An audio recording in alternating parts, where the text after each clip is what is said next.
TV.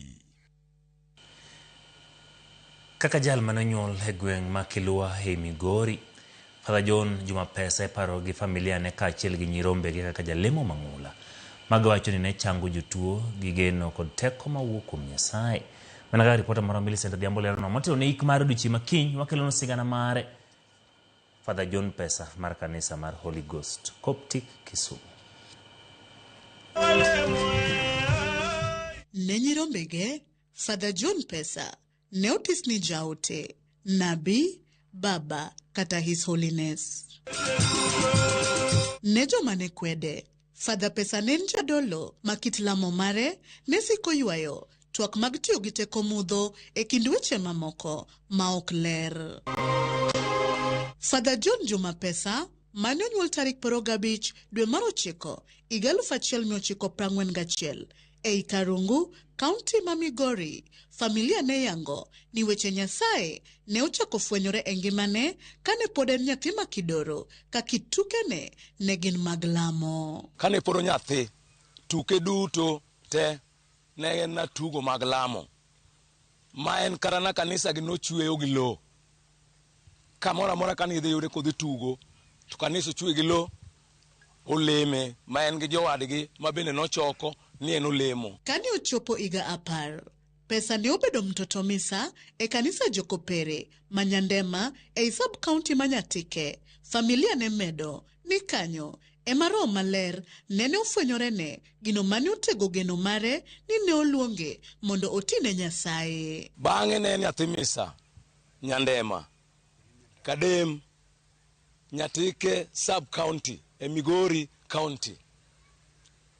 Kono ero emane ler no wuok ne jodolo mag kanisa Holy Ghost Coptic korka korgi lero ni ngima Pesa mar lamo ne oyoyo akweda kod nyiego gino mane ogole asembo kumane Roho otere mane oduogo Kisumu kumane ochako olemo gi oganda manok kane odwaro negi warruok. Kane osewuotho kuonde mopogore opogore kaka Asembo gini, to abiro ang'eye gi Manyata ka. Kama nodake miluongo ni Manyata Flamingo, kochako wuotho e klabu kuonde ne usekong'o, to choko ji to yalo negi. Koro kanye mochako loke ji, ma ji ochako luwe kabisa. Mako okel janeko, okel jandulume, okel ng'ama nigi juogi, kibiro ire mokeli, to wang' kende kiseng'iang'ia wang'e ni tigo ori piny ataro, tichako dhumo wecheni, to ndo teri, to kichiew, tinyicho kaka ori ng'ama nomol. Wachalam ni mane ochako kidam Manyata e board par. Bang'e ni oduogo lokore kanisa maduong' mar The Holy Coptic Church of Africa, ka nyirombe ne wuok kuonde gi kuonde mar yoro e alam mane gitielo ni maradiera nikech honni mane Pesa timo. Koro kanye mwadonje wach Nyasaye, banyaka ne koro owuok kanyo, moyudo lo moro e dier Kondele ka, but kamoro miluongo ni Entebbe, mogere kanisa. To bang'e kaka ji nokohere, ochuno mondo ringo we gigo, moko timo nadi, makoro kobedo gi kanisa no, mowe kanisa no kanyo, mowe nyaka choche manogero, nyaka lo manonyiewo no te. Koro bang'e ema koro wayudo report kaka nyithindo nobiro nyiewo lo moro e wi got malo ka. Wuodh Pesa kaka jadolo mane timo onni ka ochango jotuo mopogore ne ok obedo mayom.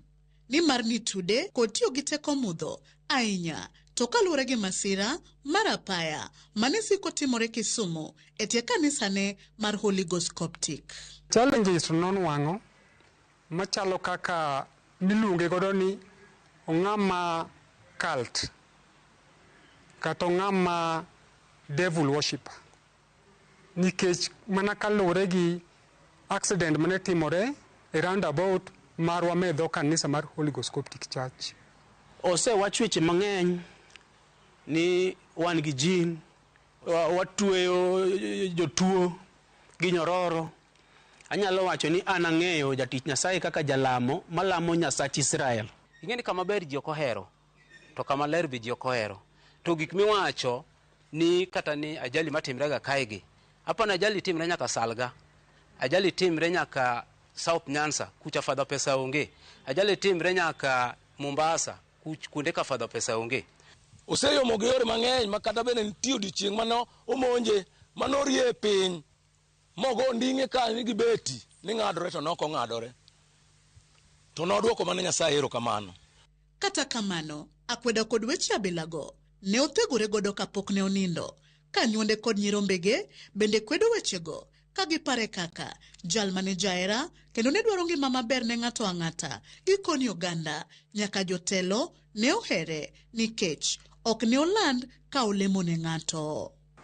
Politicians to nohero fadho pesa nikech fadho pesa en ng'ama lemo ne ji to ok oyangre ji mbele ji no lemo ne ng'ane. Kaka drepe kech ariembe kuom higni 35. Mokwongo en ng'ama chunye ng'won.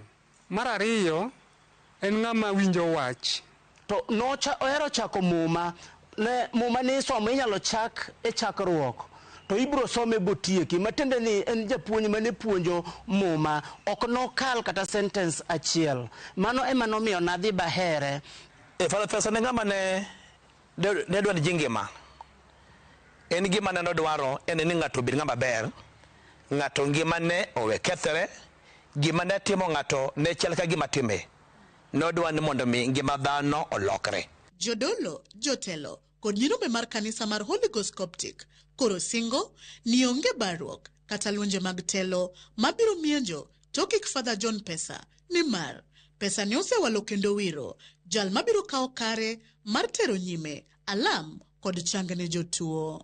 Nyasaye kiki yene jachien donje kindwa mondo wabarre nikech Coptic notel ne ng'ata achiel ma en spiritual leader. Ok dwa her mondo Coptic obaro yiechro dhi koni gi koni kaka dinde moko timre.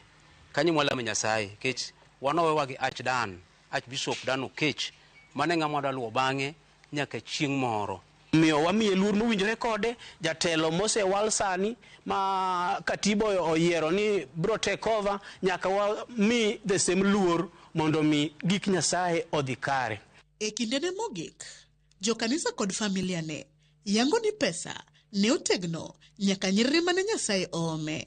Ka Father John pesa ringre ne ogol kawuono e kar kano ringre mag Akan Kisumu, ka ikne kinyne timre e par kanisa mar The Holy Ghost Coptic Church of Africa Kisumu. Millicent Adhiambo, Ramogi TV, County ma Kisumu. Koromo gi tok sigana mar John pesa makinyi